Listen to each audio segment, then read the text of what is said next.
DSP Kula atau S. Kula Singham menyertai pasukan PDRM pada 1951. Beliau pada masa itu berusia 19 tahun.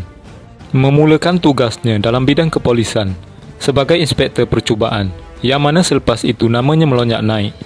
Kerana Kula berjaya serlahkan bakat kepimpinan dan selesaikan bermacam-macam kes jenayah semasa di awal perkhidmatan beliau. Semenjak itu, DSP Kula dinaikkan pangkat kepada Assistant Superintendent pada 1957 dan menuju puncak kegemilangannya sebagai anggota polis apabila dia dilantik menjadi Timbalan Ketua Siasatan Jenayah Kuala Lumpur dan seterusnya menjadi Ketua Siasatan Jenayah Johor. S. Kula Singham juga bertanggungjawab mengetuai operasi pemburuan penjenayah yang paling dikehendaki suatu ketika dahulu, iaitu Botak Chin.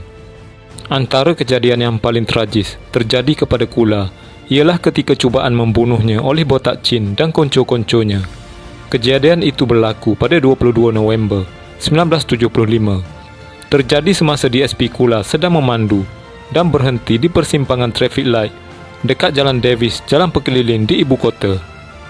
Botak Chin dan konco-konconya ketika itu telah menyerang hendap DSP Kula dan melepaskan 11 tembakan dari jarak dekat kepada pegawai polis itu. DSP Kula ketika itu berjaya menyelamatkan diri, namun salah satu peluru daripada tembakan itu terkena rusuk kanannya yang sekaligus mengoyakkan bahagian hati dan tembus ke paru-paru. Dalam keadaan cedera parah, DSP Kula terus memandu ke balai polis Ceras untuk meminta bantuan. Bila ditanya apa yang dia alami masa kejadian itu berlaku, DSP Kula menjawab, "Saya menghadapi kesukaran bernafas berikutan kecederaan itu, namun berjaya memandu ke balai polis Ceras. Serangan berkenaan dan peluru yang terkena dada dan organ dalaman mungkin membunuh saya ketika itu, namun saya rasa masa saya belum tiba," kata beliau. Selepas kejadian tersebut, DSP Kula tidak mengalah dan kembali bertugas selepas 3 bulan sembuh daripada kecederaan. Tetapi tidak sampai 5 bulan, DSP Kula terkena tembakan lagi. Kali ini membabitkan sekumpulan anggota polis yang menyerbu tempat persembunyian perompak yang baru sahaja selesai merompak di kawasan Petaling Jaya. Dalam kejadian tersebut, DSP Kula terkena tembakan di perut. Semasa serbuan, pasukannya berjaya menangkap perompak dan barang rompakan pun ditemui. Lebih menyayat hati, DSP Kula juga pernah disimbah asid hingga menyebabkan beliau mengalami cedera parah di bahagian dada dan kaki, dan beliau juga hampir ditimpa pokok tumbang yang menyebabkan pembantunya terbunuh.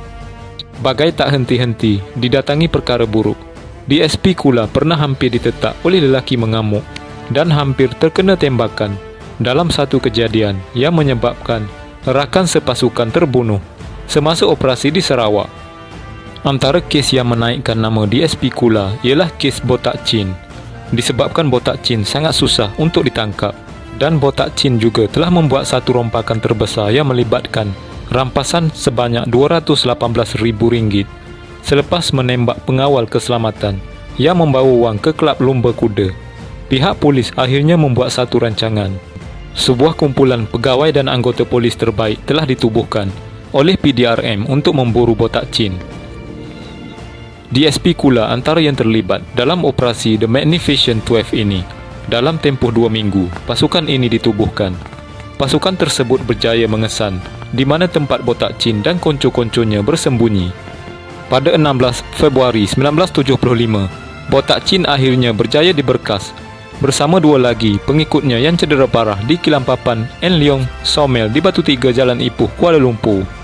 Pun begitu, DSP Kula yang cedera parah selepas ditembak di persimpangan traffic light sebelum itu tidak dapat menyertai operasi akhir ini. Namun jasanya dalam menangkap Botak Chin sehingga bermati-matian dengan rakan sepasukan dikenang hingga ke hari ini.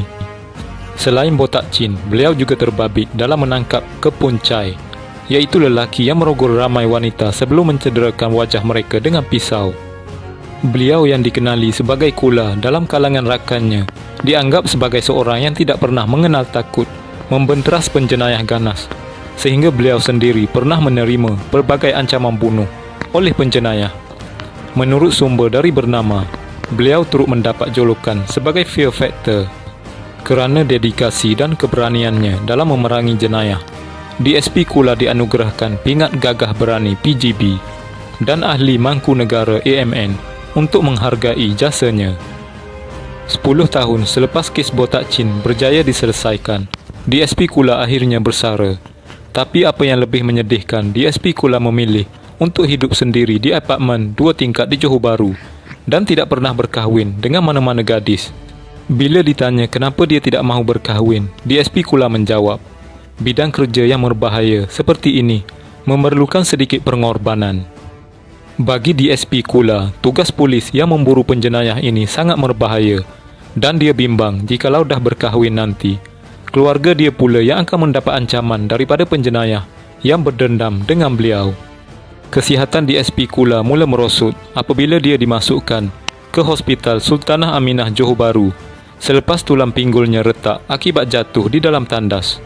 Kemudiannya S. Kula Singgem menghembuskan nafas terakhirnya pada 29 November 2007 akibat sakit paru-paru berair ketika berusia 77 tahun. Salut kepada mendiang DSP S. Kula Singgem. Semangatnya dalam berkorban jiwa dan raga untuk negara harus dijadikan contoh untuk semua.